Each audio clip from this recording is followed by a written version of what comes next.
Selamat pagi Pak Dokter. Selamat pagi. Pak Dokter, apa sih sebenarnya tugas dokter anestesi di ruang operasi? Baiklah, saya Dokter Awam, saya ikut bertugas di Rumah Sakit Sidawangi. Tugas dokter anestesi itu sebenarnya simpel, tapi banyak. Dimulai dari persiapan untuk pasien untuk sebelum operasi, pada saat operasi, dan setelah selesai operasi, itu masih menjadi tanggung jawab dokter anestesi untuk pasien-pasien yang mau dilakukan tindakan operasi. Selain itu, ada juga sih yang tugas dokter anestesi bekerja di luar kamar operasi, misalnya di ruang ICU, atau ruang radiologi, atau ruang kebidanan.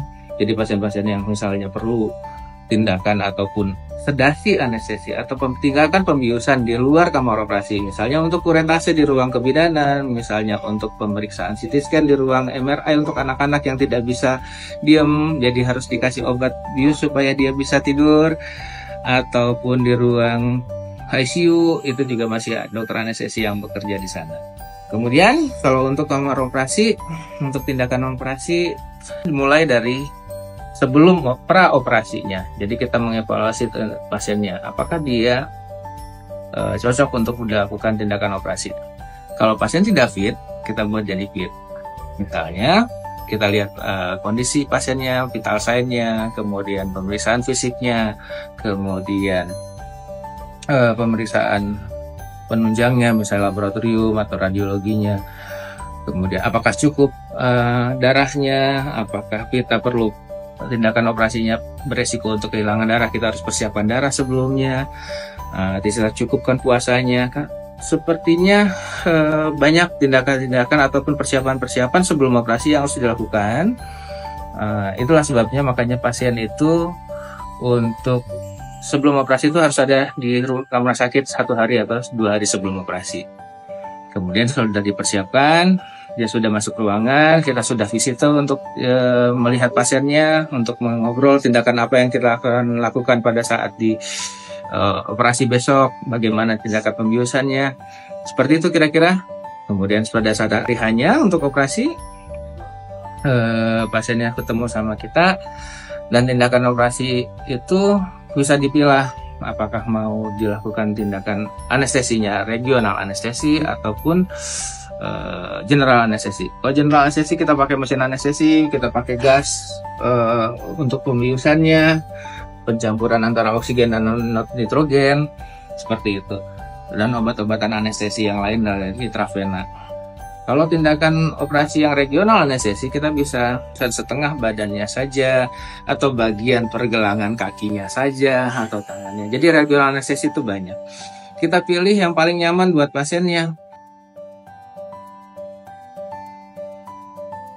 Kadang-kadang ada tuh pasien yang, dok, saya pengen dibius umum aja. Padahal bisa dibius setengah aja, regional anestesi, setengah badan aja. Kita kasih pengertian. Kemudian kalaupun dia nanti gugup di ruang operasi karena banyak orang dan membuat dia jadi stres, kita bisa kasih obat penenang buat dia. Jadi dia bisa tidur selama operasi tapi tetap dengan pembiusan setengah badan. Seperti itu kira-kira. Kemudian selama operasi kita jagain. Kalau misalnya dalam operasi dengan general anestesi, kita jaga vital sign-nya, tekanan darahnya, kadar oksigennya, ventilasi untuk ataupun nafasnya, dibantu pakai mesin anestesi, kita sesuaikan kebutuhannya. Kalau misalnya turun tekanan darahnya, kita naikin. Kalau misalnya terlalu tinggi, kita turunin. Jadi kita atur kondisinya supaya tindakan operasi yang berlangsung bisa berjalan dengan baik. Ternyata di dalam tengah-tengah rantau operasi ada permasalahan, misalnya perdarahan atau apa, kita harus siap untuk bisa memasang IV line baru atau infus baru, harus siap dengan cairan untuk mengcover perdarahan yang terjadi, harus siap darah yang sudah kita persiapkan sebelumnya. Jadi selama operasi itu memang banyak hal yang mungkin terjadi, tapi kalau persiapannya baik, kemudian operasinya berlangsung dengan lancar, mudah-mudahan sih aman operasinya. Kemudian setelah selesai operasi, pasien sudah mulai kita bangunkan, obat bius kita stop. Kemudian kalau bisa kita tanyain juga mimpi apa tadi selama operasi, seperti itu kira-kira. apakah nyeri selesai operasinya, kita pastikan obat anti nyerinya untuk pasiennya bisa cukup untuk dia pemulihan. Jadi kalau misalnya dia nyeri setelah selesai operasinya atau selama pemulihannya, itu bisa mengganggu penyembuhan, sehingga dokter anestesi harus memastikan bahwa obat anti nyeri yang diberikan itu sudah cukup. Kalau nggak cukup, kasih tahu, nanti kita tambahin. Seperti itu kira-kira tugas-tugas dokter anestesi di kamar operasi.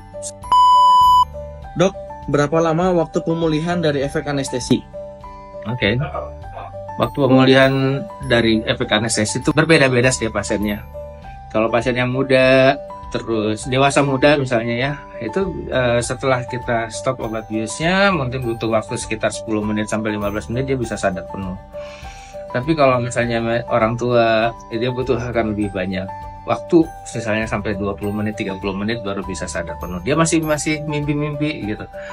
Orang yang lebih gemuk juga, orang lebih gemuk itu recovery dari pengaruh obat anestesi itu lebih lama, karena banyak obat-obat anestesi itu yang terlarut di dalam lemak, sehingga begitu selesai operasi, saya dan tim saya itu membutuhkan waktu lebih panjang untuk menunggu pasiennya recovery di ruang recovery, bisa sampai 1 jam, karena sampai pasien itu benar-benar bangun.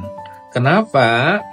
Karena pasiennya itu tidak akan ngerasain berapa lama sih dia berada di ruang operasi, berapa lama sih dia berada di ruang recovery sampai dia benar-benar sudah sadar, oh saya sudah selesai operasinya. Dia nggak tahu tuh berapa lamanya, tapi yang tahu itu kita dan keluarga pasien yang nunggu di luar.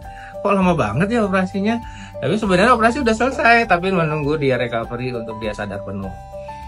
Kalau kondisi pasiennya baik, sekitar 15 menit sampai 30 menit itu sudah sadar dari pengaruh obat anestesi, misalnya untuk obat bius umum atau digital anestesi. Tapi kalau misalnya regional anestesi yang dibius setengah badan saja, itu dia tetap sadar selama operasi, tapi bisa kita kasih obat tidur. Obat tidur itu bisa disesuaikan. Oh, kita pengen dia tidur 15 menit atau 30 menit pertama selama operasi, jadi kita kasih dosisnya sedikit saja. Tapi kita perlu dia, begitu dia mulai bangun, waduh kok belum selesai, pengen tidur lagi, boleh kita tambahin obatnya. Seperti itu. Jadi pokoknya yang nyamannya buat pasien aja bisa kita, walaupun dia bisa diajak ngobrol selama operasi, walaupun dia tidur kita bangunin, dia bisa bangun dan dia bisa jawab apa yang kita tanya. Jadi itu namanya sedasi. Jadi dikasih obat bius tapi dosis rendah sehingga dia tertidur, tapi dia masih bisa dibangunkan. Tapi kalau di bius umum dia tidur dalam, dia nggak tahu, kita bangunin juga nggak bangun kalau misalnya obat bius itu masih jalan. Seperti itu kira-kira. Tapi kalau misalnya yang di regional anestesi, dia sudah selesai operasi, obat biusnya masih baal nih setengah badannya, dia belum bisa gerakin nih kakinya. Rata-rata obat bius itu bekerja 1,5 sampai 2 jam. Tapi dia perlu recovery, nilainya atau waktunya sama seperti itu. Dia ngeblok 1,5 jam, dia bisa balik lagi 1,5 jam. Totalnya 3 jam. Dia ngeblok 2 jam, berarti balik lagi tuh 2 jam. Yang jelas 1 kali 24 jam setelah selesai operasi, untuk obat anti nyerinya masih tanggung jawabnya dokter anestesi. Jadi kalau misalnya masih nyeri, kasih tahu aja ke perawatnya, nanti perawatnya nelfon dokter anestesinya, kita tambahin obat anti nyerinya. Yang penting 1 hari pertama setelah selesai operasi harus bebas nyeri. Siap.